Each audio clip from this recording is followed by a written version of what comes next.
I am a partner with Creative Leadership Solutions, and we're glad to welcome you this afternoon to Making the Most of Your Master Schedule. We'll begin in just a moment. First, I'd like to turn it over to Dr. Douglas Reeves to introduce our speaker today. I will stay on in the background to monitor your chat. Please do not hesitate to send questions in throughout the session to let us know how we can support you. Also with us today is Lisa Almeida, our Executive Director of Professional Development. So between the four of us, we will be sure that we address your questions. With that, the man that needs no introduction, Dr. Douglas Reeves.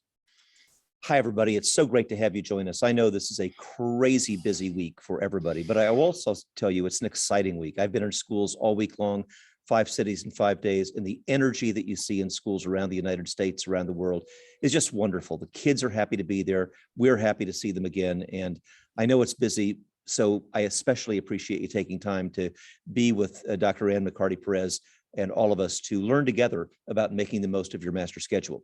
Let me say a few words about Dr. McCarty Perez. She has been a leader at both the district and the school level, has done national presentations on a variety of things, including not just today's topic of master scheduling, but also on behavioral issues, academic issues, data analysis. She really has a wealth of background, and we are so lucky to have her as a colleague at Creative Leadership Solutions. I want to encourage you to note on the opening slide here her personal contact information. Anne is somebody who makes herself available, and not just during webinars like this, but to follow up and make sure that whether or not you ask a question in the group today, you can ask one personally and know that you'll get a personal response. Master scheduling is an incredibly important topic, not just now, but I've got a feeling as we learn more about what our students need in the weeks and months ahead, we may be doing more than one master schedule this year. And the person who can tell us all about it is Dr. McCarty Perez. And we're so happy to have you. Thanks for joining us. All right. Thank you, Dr. Reeves. It's nice to see everybody. It's nice to see some familiar faces of people I know out there. So I do want to give a quick shout out to Gail and Neil. It's nice to see you. And you may wonder, like, why right now? Why master scheduling now when school is starting? And what I say is, when people ask me, like, when do you start working on your master schedule? My answer always is the first day of school, because that's when I see all the things that maybe I would have wanted to do differently, and just kind of keeping tabs all year long. So now's the perfect time. The other end of it is when you're approaching a big change in your schedule, you want to give it a good year to kind of do the whole process, which I'm going to walk you through some of the process today.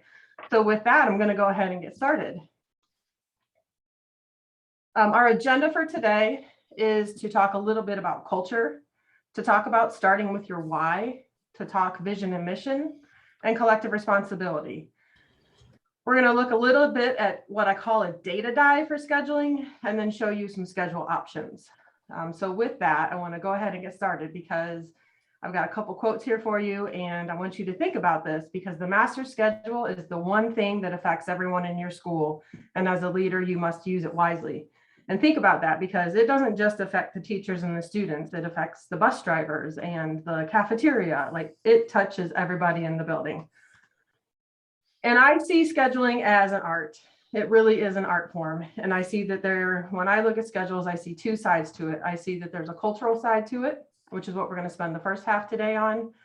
And when I think about cultural, I think about shared beliefs for learning, our prioritization, and honesty and trust in the process. Again, with it being something that affects everyone in the school, that last bullet's really important. And then there's the very technical side of it, which is, what are the allocations of time? We have to put the puzzle together. And we have to see the possible hiccups that can happen in a schedule, which we all know, anybody that's done a schedule before knows there's always something that you didn't think about and it becomes a hiccup for you. So let's talk about the why first. Reading Simon Sinek's work, you know he's really big on developing your why, because that's going to drive behaviors. And oftentimes in education, we are asked, why are we doing this? I know as a school leader and a district leader, that was probably the most frequently asked question, is why are we doing this? And through a schedule change, because it's something that affects everyone, it's really important to clearly define your why. I recommend creating a set of collective beliefs just for your schedule, not just your school, but just for your schedule. The reason I say that is, if something is important to us, it's a belief for us. That means we need to allocate time to it because it will become a lot more important when we've dedicated time to it. Prioritize what will be important. There are so many different pieces of a schedule that serve so many different people. And as a building or an organization, it's important to prioritize that so that helps you create your building blocks for your schedule. Choose what the schedule is going to facilitate. And you may say, well, what do you mean by that? If you have a particular initiative, perhaps you have a district initiative for STEAM or for STEM or career pathways, then you want to have a schedule that helps facilitate that because we're saying that's important. It's a part of our collective beliefs and we're going to dedicate time to it. And then articulate and execute with transparency. That's always important. And we know that with any educational effort that we're making, we want to be very transparent in our process. And I think that schedule is one of the most important things to be transparent at. Any school administrator who's on here with me knows that the rumors start in like February of, oh, I heard you were teaching that, or I heard you were teaching that, and none of it is true. But if we're executing with transparency, we can cut down on some of those things. So that's a whole workshop in and of itself. So you can think about the why there. When we think about why, we're also thinking about culture. And to make effective change, you have to establish the culture. Strategies are only as effective as those who understand why they're being implemented. So we have to develop our why, and we really have to think about our culture. I use the ocean in this example because it's very humbling to stand in front of the ocean, and it's deep and it can be rocky and it can be rough, but it can also be peaceful and serene. We have to think about our culture and as leaders, how we foster that culture and the responsibility on the leaders and the teachers to foster a culture that's good. And when we think about schedules, we want to create schedules that are responsive to the needs of students. That's what we're all about.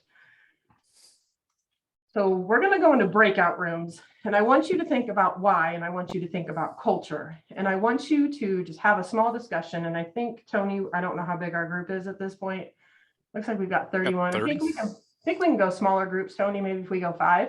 Okay, we'll do. And I want you to discuss the current culture of your learning organization. And is your school culture ready to support a responsive schedule? And I'm going to give you a little shadow into that. When we think about a responsive schedule, that's going to be based on the needs of the students. So we have to really talk about the culture and the why, and is your current culture ready for a responsive schedule?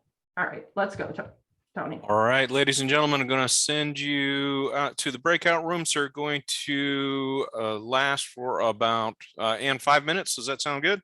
That should work. And then you'll have a 1-minute countdown before returning. All right, here we go.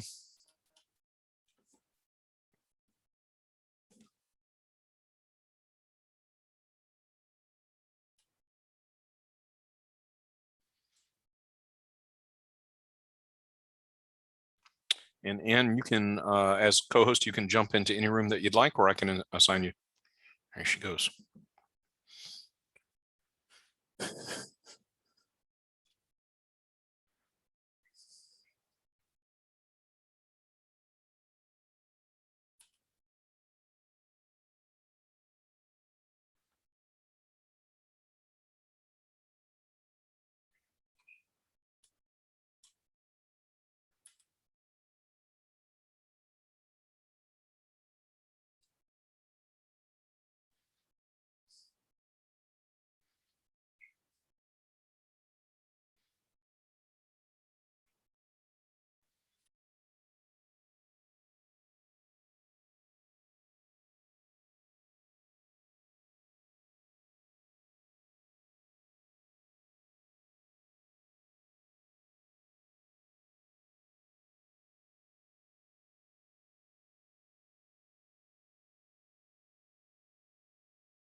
All right, and they've got about 1 minute left there and then a minute to rejoin the main group.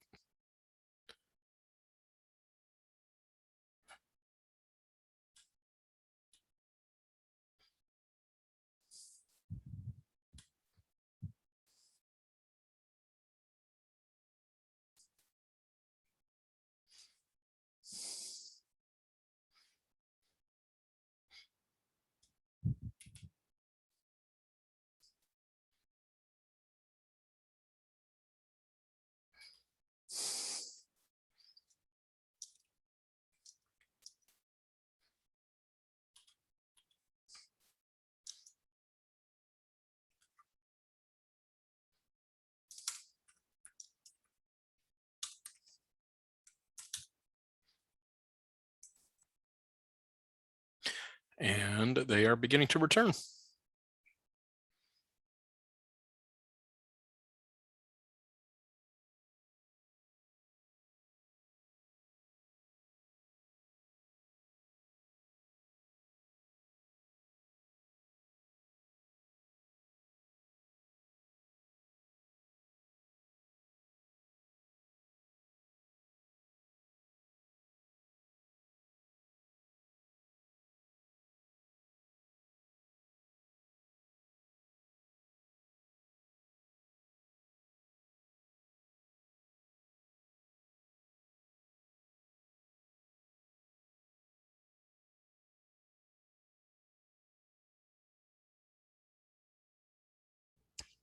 And you're muted and we can't hear you. Ah, that's good. Thank you for whoever's giving me that grace and prompting. The next thing that I recommend for teams to talk about is vision and mission. And some districts have gone to just one statement, combining them. It doesn't matter if you're just one statement, thinking that vision is your high level goals and mission is your founding purpose, public commitments, and how you're going to get there. When we look at the vision and the mission, it's important to review those. And I think where we oftentimes get guilty is that they're filled with a lot of educational jargon. So if I'm a parent in your school or your district, can I read it and know what the path is going to be? Within that mission statement, we want to see action verbs, and we want to see that those action verbs are leading to the commitments that can be directly related to the schedule. If we say that learning is important for all students, if we say that we provide an equitable education, do we have opportunity gaps in our schedule? Because if we do, by the way that we've scheduled courses, that's something that we want to fix. So it's always a good exercise to review that vision and mission and see, A, can everybody understand it? And B, do they know what the commitments are? And C, can we see that coming to life in the day-to-day operations of the schools? So I had in my head, like, how do I put all this together in one graphic? So this is my best stab at a graphic to when I think about the two sides of scheduling. On the left side is the culture. And within culture, we've got belief statements, we've got our practices that we do, and we've got behaviors. And that's not behaviors that students are demonstrating. Those are our adult behaviors. And that's what I call our driving path. We know that when behavior of adults and belief is involved, we have a stronger result. So that's what I call the driving path. We know that culture trumps strategy every time, right? So we have to think about what is driving that. So it's important to really talk about that culture. Then we go to the strategy side of scheduling, and that's our technical side. And I consider this our guiding path. So what's going to be the vehicle to get us there? And that's our priorities that we're establishing. It's the data review that you need to do. And it's those building blocks that we're going to put into a schedule to facilitate that. When we put both of them together, that's when we can get results from our schedule. So again, we've got our driving path and our guiding path, looking at our cultural and our technical sides of scheduling and all of the things that go into both of them. There can be people that are really good at culture, and there can be people that are really good at creating schedules. I think it's important to do them both together. I think you'll have a better result, you'll have a better buy-in from your staff, and ultimately end up with better results. All right, we're going to go into Zoom breakouts, but I'm going to kind of walk you through this first. And this is what I call starting with a difficult conversation. And there's a lot of words on here. So the short version is what drives your schedule? Is it a student need, an adult need? Is it an initiative or a mandate? Is it a state or federal mandate? When you think about it, what are the priorities in your current schedule? Not what do you want them to be, but what are they? Think about the why that you would have in your schedule. And then is it in line with your vision and mission? So we're going to do a short breakout on this one, Tony, probably just a 5-minute on this one too. Okay. And in your groups, I want you to have a discussion about what really drives your schedule. And if I've got secondary people on here with me, high school people, you might say it's marching band. Or you might say we have shared staff that drives our schedule. Or certain teachers can't teach certain courses because of whatever need. Maybe it's a certification issue. Maybe it's a quality issue.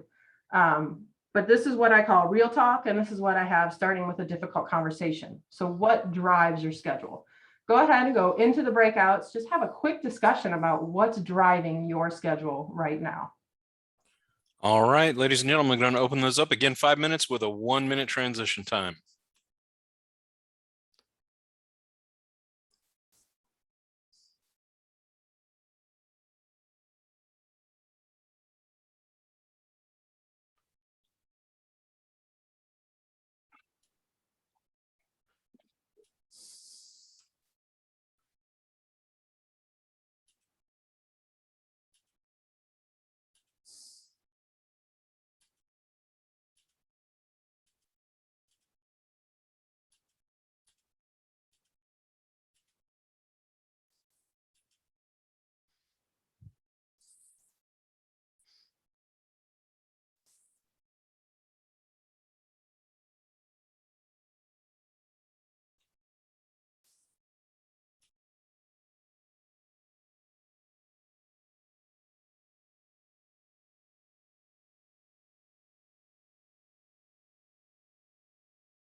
Okay, and rooms are closing and we'll start to close in 30 seconds. Okay.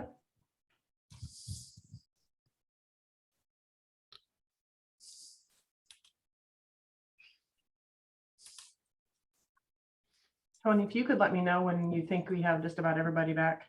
Will do. Thank you. And they are closing now, usually 15 seconds. Okay. Let's see.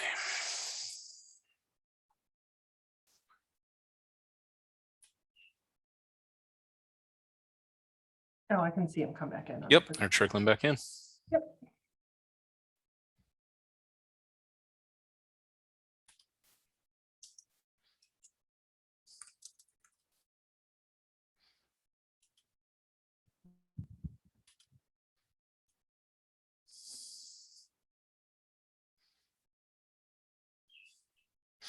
Yeah, the funny thing is that you have lots of control except when it enters this countdown. No, And I'm are you going to ask folks to share out some of their ideas? I Are there can. comments? I can. Yeah, I had a couple of interesting things I didn't, well, it was elementary people. So all right. their suggestions were interesting or their ideas. And Yeah. they are all back in. All right. So I'm going to do an unshare here. And my colleague Lisa had a great idea of if anybody wants to unmic and share maybe something, an idea that you had or something that came up in your first two conversations. Feel free to use the chat as well.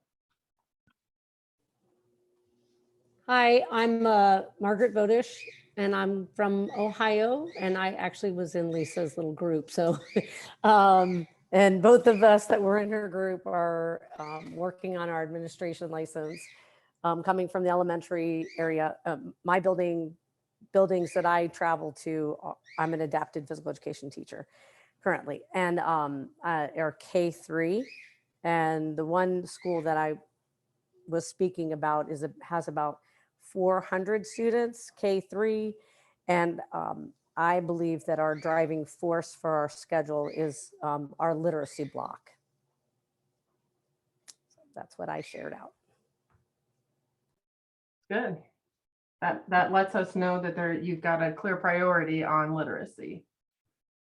Anyone else want to share? Maybe something that came up in your first two conversations. Maybe something you hadn't thought about. I was also in Lisa's breakout room, and one thing that was enlightening, I guess, just from this simple question was the reality of how large your school is or how small your school is and what all of that means in terms of scheduling. My school is about 1,000 students. So as much as I'd love to say that literacy and intervention and special ed drives that, the reality is lunch and specials, they tend to have a bigger impact when you have a lot more students trying to get through those. It's true. It's true. All right. Well, I'm glad you have wonderful conversations there. All right, I'm going to keep moving. And we're going to talk quickly about collective responsibility. And you might say, well, why did you put this into schedule? Isn't this something that PLCs do? The answer is yes and yes. Because collective responsibility in Hattie's work is the enhanced confidence to overcome barriers and limitations. It's also the collective belief that all students in the school can learn. We want that high level of collective efficacy and collective responsibility in our teachers, but we also want our schedule to facilitate it. And that's when I talked about transparency and making sure that our culture is ready. That's part of collective responsibility. If we have built the schedule together, we believe it's what's right for our students, and we believe it's going to help our students be successful. Therefore, leadership has to nurture the climate, the collaboration, really big in scheduling, and create the time and direction to enable all the teachers in the school to share in this sense of confidence and have high expectations that they're going to make a difference. And that time piece is really big. As a leader, you have to decide in the schedule, is it important? And if it is, then I've got to dedicate time to it.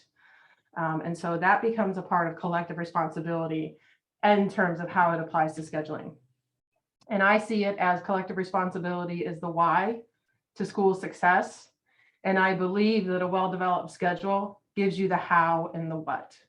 So I bring you back to Simon Sinek's work. He's got why, how, and what, and I think it's all facilitated in our schedule.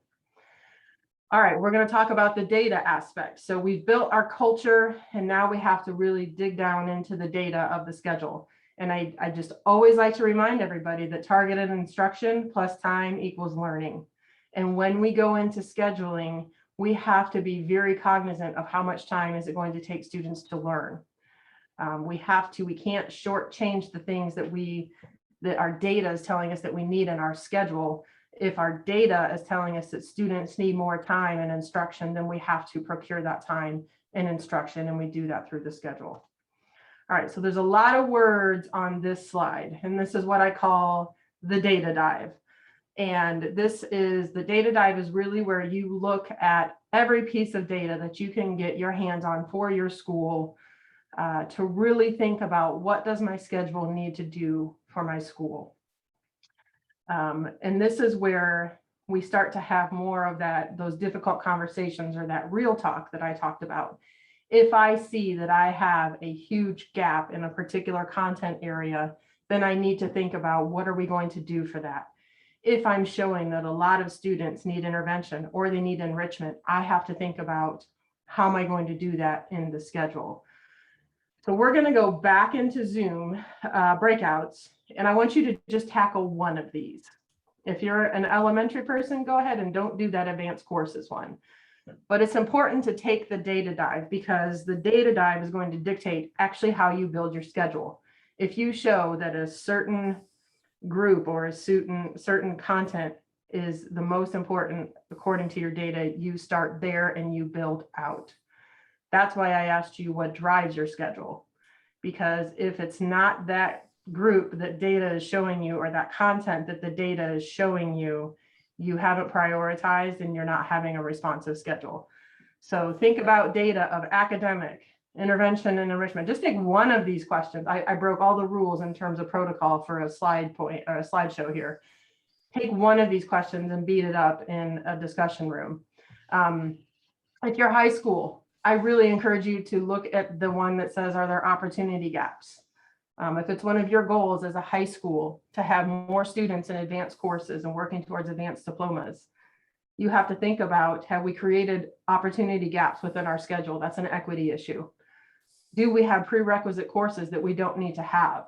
What's happening in your schedule that's preventing students from being able to do that? So take a quick look at this slide. Think about what question you kind of want to discuss or marinate on with a group of people. And then Tony, we're going to go ahead, and I think for our time's sake, we'll stick with the 5 minute. 5 minutes. Yeah, I think we're going to stick with the 5. All right, ladies and then gentlemen. Think about what you can share from this as well.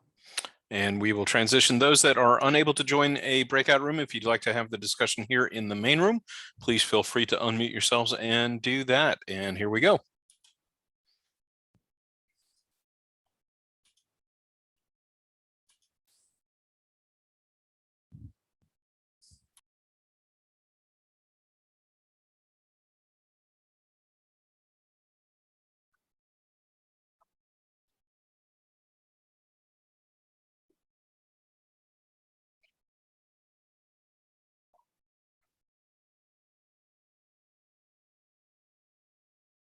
Okay, so if you're here, then you're not in a breakout. That means I can't get into breakouts. Is that right, Tony?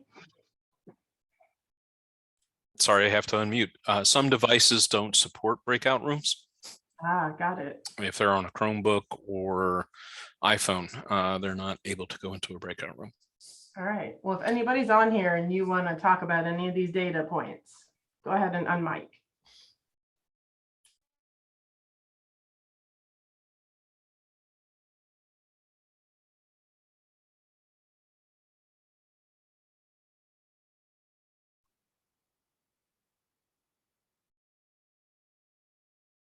I suppose you and I could always chat, Tony.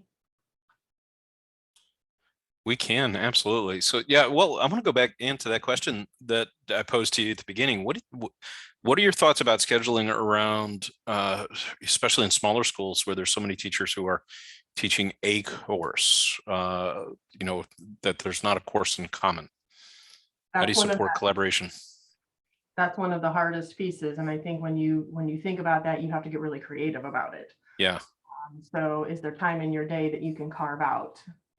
Is there a way to have your planning periods or your duty periods so that people can cover each other so that they can have those meetings? Or is there a way to spread all the kids out so that it's an all hands on deck, and then teachers can combine groups of students so that they can meet?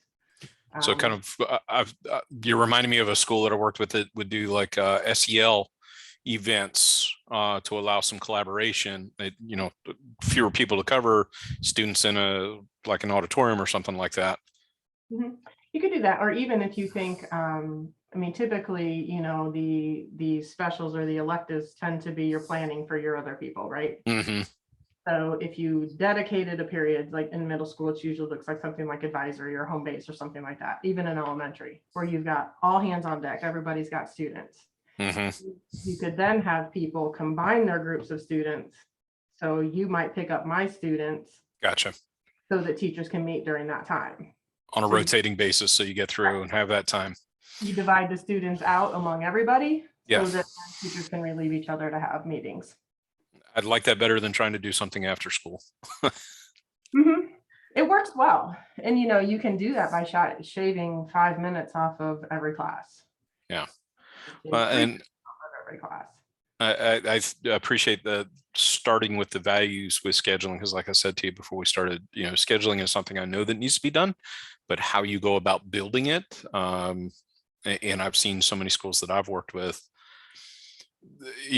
just really start the building without thinking about some of the questions that you're posing here, or articulating those values that they want to be at the center of their schedule. Yeah, it's just as important as the building blocks. Mm-hmm. To me. And as I'm reflecting on a middle school that I worked with in New Haven, Connecticut years ago, that's actually what they did. The principal went to the union shop steward and said, I want you to build the schedule, but build it around collaboration. Mm-hmm. And man, they got it done, and it made all the difference for the teacher's commitment to the PLC process, what we were calling data teams at the time. Mm-hmm. It makes a difference. And the more people that you can involve with the process, the Amen. less you can miss. Yeah. Yeah. You'll stare at it for long enough, you'll miss something. But other eyes and honestly other priorities come looking at it, and they see things. Mm-hmm. Well, and you and I both taught in Virginia, so you right to work state, and then where you are in Ohio now, and me going to Connecticut, I'm like, what's a union? What? Yeah, that was a whole different perspective that was brought to that. All right, looks like rooms are going to start closing. And they've got 1 minute remaining.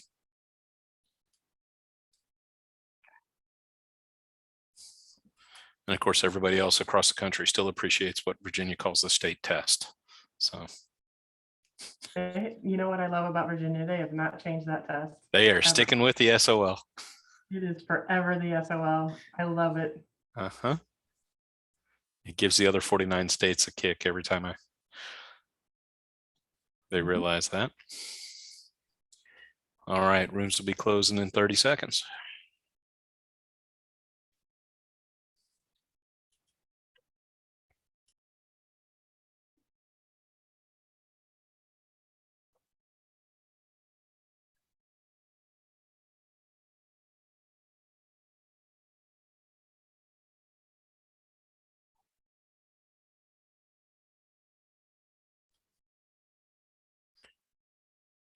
And As folks are transitioning back in, I placed a message in chat, ladies and gentlemen, but just to make you aware, and we'll be happy to stay on for a few moments after the webinar concludes today. If anyone has any individual questions they'd like to address or just to chat with her, please don't hesitate. And with that, Ann.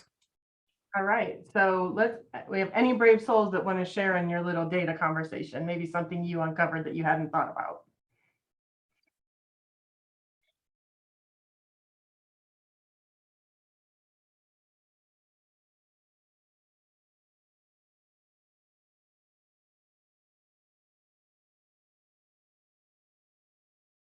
All right, I'm going to keep moving if we don't have any brave volunteers.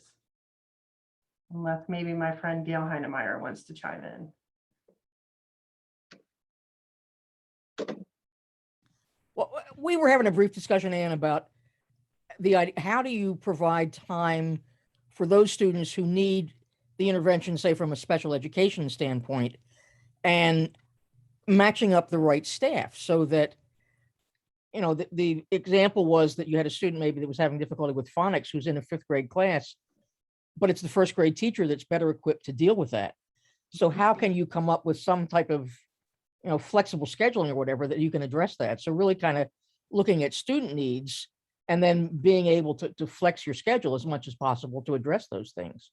Right, and flexible periods are really fun to have. They're hard to schedule, but they are. And we will get into that a little bit when I talk about the time allocations here.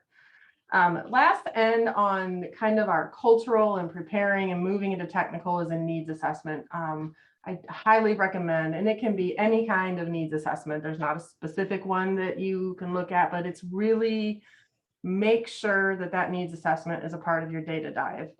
And think about using a root cause analysis. If you've had an ongoing problem, maybe it's a chronic absentee issue in your school, or students aren't handing in work, or like Gail said, like we have students who are maybe in 5th grade, but they need something on a 1st grade level. Do a root cause analysis to see what that is so that you know exactly what you're dealing with. Establish what's going to be driving your schedule, and then take the data and crosswalk it with your data dive on that needs assessment.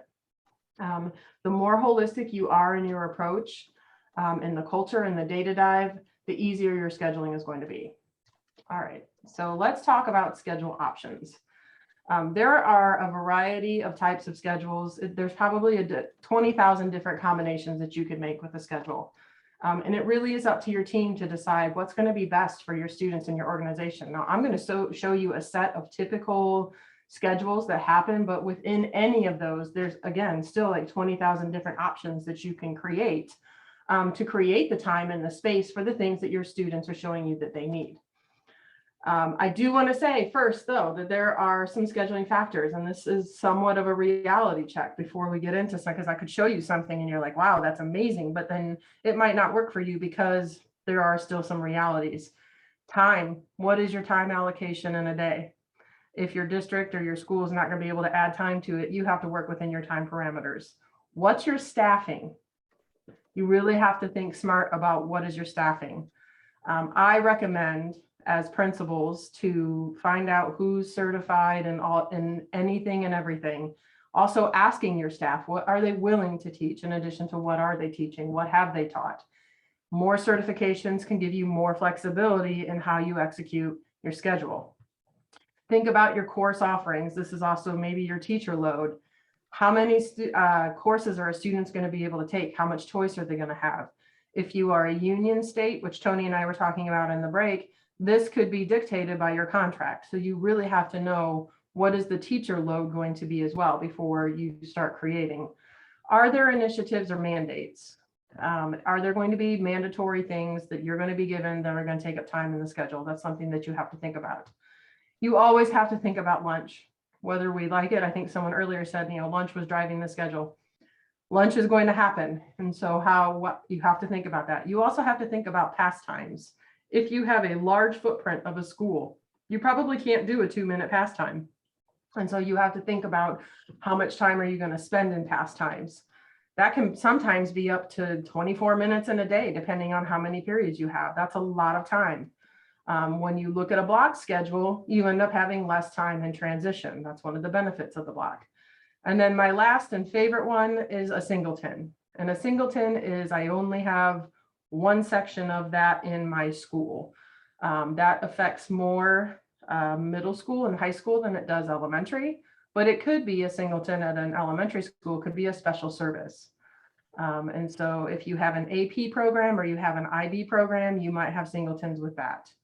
That's also marching band is one of the most famous singletons of all time.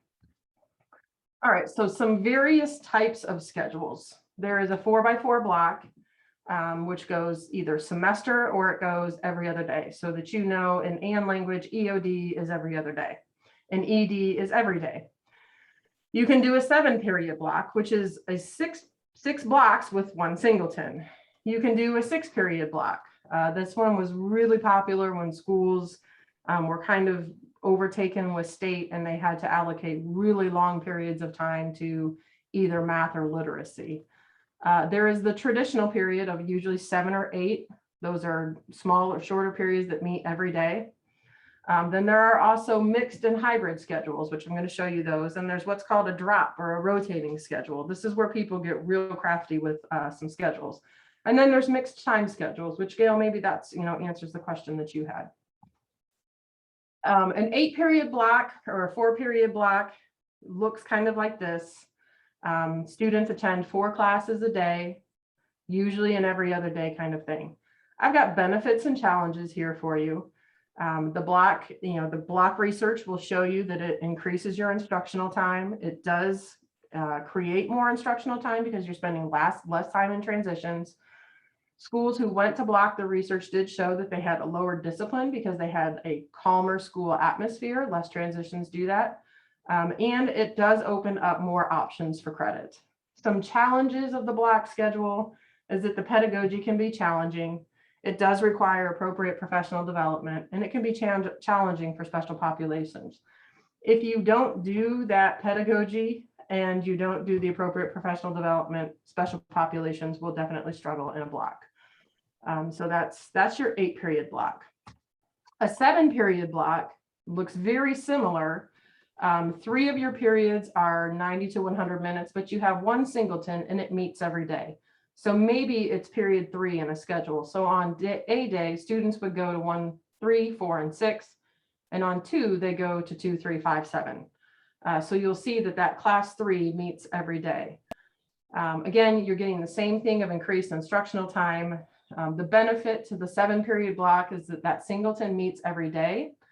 I've seen schools take 5 or 10 minutes off of those longer blocks and create an intervention period that's anchored to period 3. So now you've got an intervention period added to your day, and it's anchored to a 3rd period, which meets every day. Some challenges, again, are the same with the professional development and the pedagogy. Sometimes the singleton can be difficult for planning and teaching. Teachers get into the mode of teaching longer periods of instructional time, and then boom, in the middle of the day, they've got a 45-minute period. One of the benefits that I've seen of the singleton is there are specific classes that work very well in that singleton class.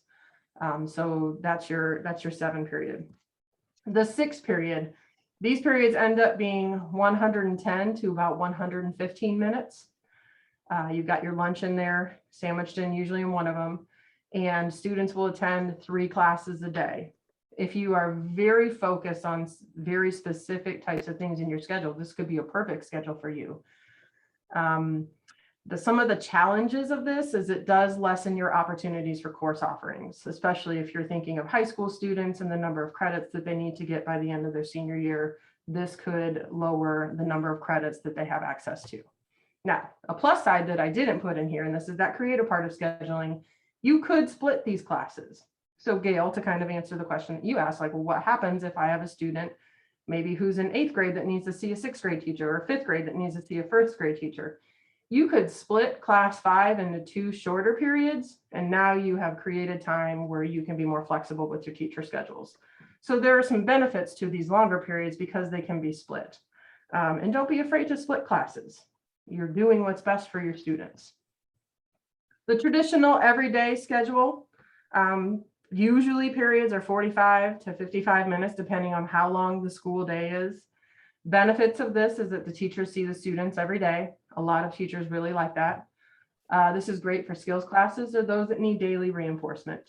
The challenges of the traditional schedule is that it doesn't allow for extended periods of time. At times, it can limit the pedagogy that's used because of the shortened instructional time. You lose a lot of time in transitions, and a traditional day is very fragmented for students. We know that the young brain has a hard time making connections, and the more that we fragment the day, connections are harder for that brain to make. So that's your traditional schedule. All right, then this is where this gets a little bit fun. These are the mixed or hybrid schedules, as they call them. And this is where you can do any combination of, maybe I want a couple of days of block and I want some days of traditional. This is kind of what I would call maybe the meet me in the middle schedule. This allows you to have extended learning on some days and traditional days to see every student. You could easily pull minutes off of those extended blocks to create an intervention period to be added on the block days. Now, the drawback of that is that the intervention period then is maybe only 2 days in this schedule, 2 days a week, but now you've at least got it in there. If you start pulling minutes off of those traditional day periods, you start really shortening those instructional periods. Challenges of these schedules is that they're confusing to some, more adults than students, if we're really honest. You don't get the full benefits of a full block schedule. You've got transitions between days, and then if you have absences on block days, that can be problematic for students. So if you are dealing with a chronic absentee issue, this one could be challenging. I think sometimes teachers can have difficulty between the planning on this as well. I didn't put it in the challenges, but I do think it can happen. And this one you see where I've got an 8 block on a day and I've got a 7 block in a day. That's just to show you that either of those could be put in any of those days. If you did do the 7 block, then you still have that singleton. So let's say it's period 3 again, period 3 would be every day in a week. Now, again, if you're taking the time off to create your intervention period on that period 3 and anchor it, you could do your intervention every day if you wanted to. And there's lots of options with the hybrid schedules. I think someone asked me, like, if you could do this, what would be your ideal way of doing this? And I think, maybe a good way to look at it, if you really want block, but you still want a little bit of traditional, is do a traditional day on Monday. That way teachers start off the week seeing every student, and then block Tuesday through Friday. Then you've got the full extended periods of time, and then you've got the pedagogy, you've gained your instructional time, you can add your intervention periods. You could do a lot with that. And if we know there's a lot of holidays on Mondays in the school calendar. If that happens, then you're missing a traditional day, which is all the periods, as opposed to missing a block, and then they won't see those students for 2 more days. So the mixed or hybrid schedules are very popular because they do allow schools to be responsive to the needs of the students and be a little bit more creative. Now, the drop or the rotating schedule is one that's very interesting. The drop schedule, and there are some challenges with this, but basically you start 1, 2, 3, 4, 5, 6, 7, and it could be 8 if you have 8. And then the next day you literally drop that period and add it to the end of the day. So the next day goes 2, 3, 4, 5, 6, 7, 1. Then 3, 4, 5, 6, 7. You can see the grid there. Benefits of this is that teachers see students at different times of the day. So I think we can all think back to our teaching days like, oh man, that 7th period class that I had. Well, it's not the 7th period class every day. So it does change it up a little bit. The challenges to this is that it can be confusing. It's really hard, especially for parents.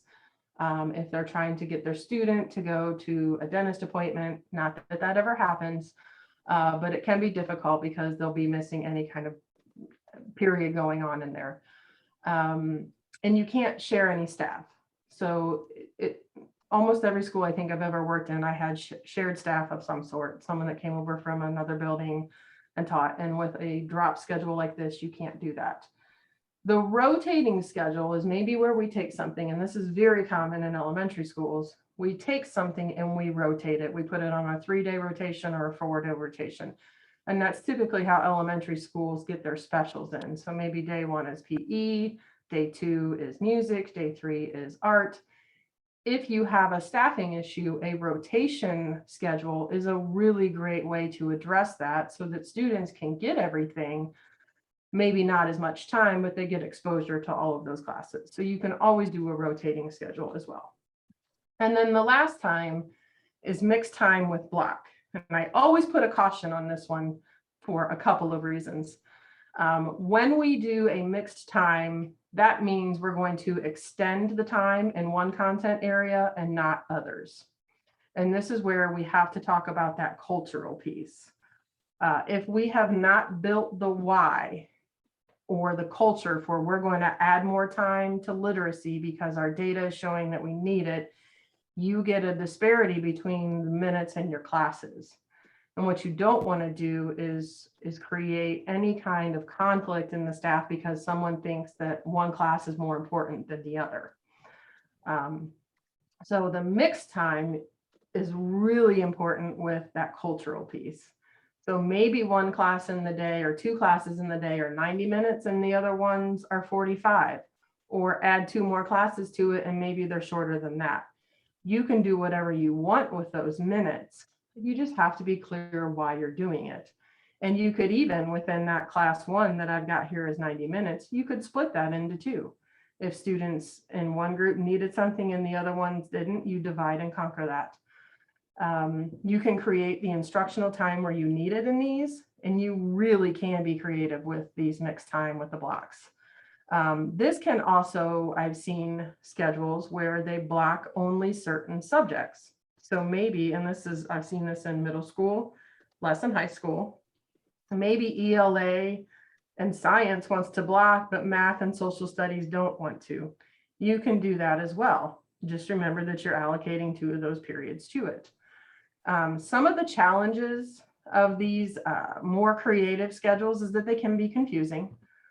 You have to be really smart about how you're going to coordinate your school resources. That is really important. And then you have to be cognizant that if you're allocating different times of what the look could be, and you have to clearly communicate your why. And then in some cases, depending on the size of your school, because the size of the school is going to matter, students have to be cohorted. And we always have to be very careful when we do cohorting of students because it can look like we're tracking students.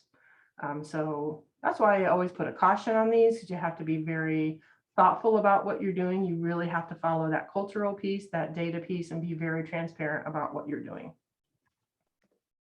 All right, so we've hit our hour. I've shown you a lot, and I use the iceberg here because we all know we only see a portion of an iceberg.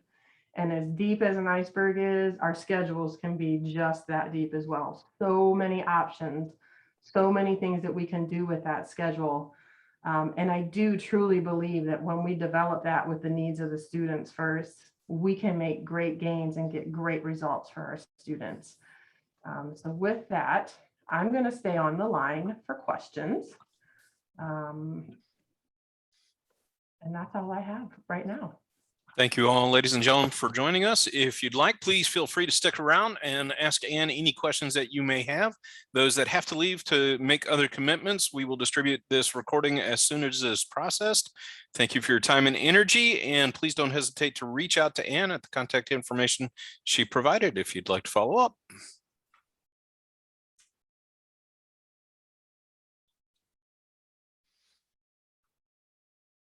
Yeah, and like we were talking about in the individual break, I think that singleton piece, figuring out that is probably the biggest challenge I've seen, other than Gail's question of, really thoughtful intervention. I think that's also a huge challenge for schools when kids have some pretty good needs coming in sometimes. Mm-hmm. And I think that's where, Gail, you and I were talking about it, or maybe Tony. That's where it's difficult in your secondary schools. And so it's really about taking a few minutes here and a few minutes there, combining it together. And I like to make it an all hands on deck option. And then you get really where you flex the students. You can group and regroup. If you've got all hands on deck and everybody's doing it at the same time, you now can play into the strengths of your faculty. And students get the help from whoever they need because everyone's available because everybody's working on it. So I really like that universal time for interventions. And again, it doesn't have, you can take 3 to 5 minutes off of every period and easily put it into a schedule. It does not have to be an act of Congress. All right, so folks that are sticking around, any questions? I will turn my camera off and let you ask Ann.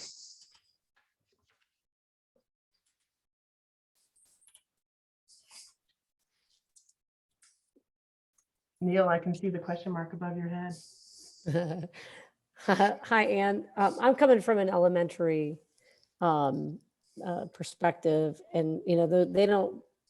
It isn't broken down into periods like that. But so for me to take it, it would be more like a block, I would think.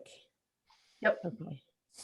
And typically, your elementary schedules will look like we have 120 minutes of literacy. We have 95 minutes of math. We have 5 minutes for morning meeting. You can still, the elementary people are amazing with that. You can say, here's 400 minutes, do something with it. And they're like, thank you. But you really, I think when I look at elementary schedules, it's stacking those literacy blocks in a way that services can get places. One of my challenges I had with elementary schedules in my former district was 2 title teachers for the whole building. So how do we schedule the title teachers that they can get to every grade level? Well, we had to do that by stacking the ELA block or the literacy block at different times of the day, so that they could service different grade levels. The same happens with special education. Special ed teachers some of them will have 3 or 4 grade levels. So how do we schedule those? How do we layer the math and the ELA for the littles so that they can get the services that they need? And again, it's looking at just kind of laying it out and making sure that it's stacked in a way that everybody can get where they need. Yeah, I think that the special ed push-in teachers, I think that they have the flexibility from the administration to move as they need to. Mm-hmm. So yeah, that's always very helpful. Yeah. Okay. Thank you. You're welcome.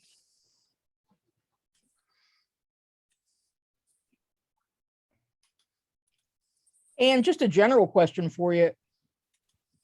How much of these, when you're looking to be creative and kind of thinking out of the box with the schedule, how much of that then as an administrator are you going to have to do via hand scheduling as opposed to using a traditional student management system that may only be set up with certain parameters? So how much? Of it. A lot of it, Gail. That's what I figured. Yeah. And it's, I guess that's the blessing of having the summer as an administrator. What I did in my cases like that is I hand scheduled all of the special cases first, and then I pushed the button to let it schedule the rest of them. Right. But yeah, a lot of it is hand scheduled. Well, and I think that's indicative of, if you go back then to your mission and your vision statement and you're really trying to serve kids, the schedule needs to service the needs of the kids. So rather than those things that are convenient for staff members, and if you're going to do the schedule right, it does take, it's intensive and you've got to get your hands dirty. That's right. And it's not just as easy as going, yep, push the button and everybody's in a class. Correct. Because once you do that, then you have to look at your classes and you have to look at your balance and you have to look at, all of the things that go into that as well.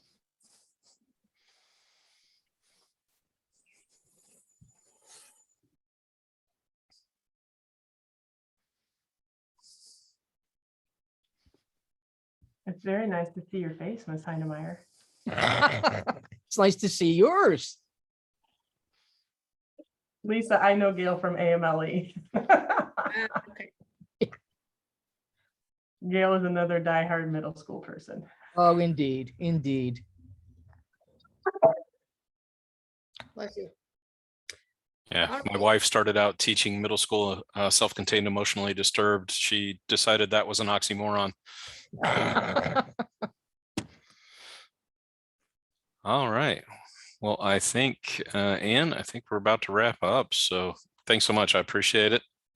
Thank you for your assistance today. Always a pleasure. Thank you, Anne. We appreciate you and learning from you. Thank you for giving us your time. And we will make the recording and the handouts available to folks. So Tony will be in touch with you about that. Sounds good. All right. Dan, Thanks, nice everyone. job. Nice to meet you, Gail. Take care. Bye now. Bye. Bye-bye.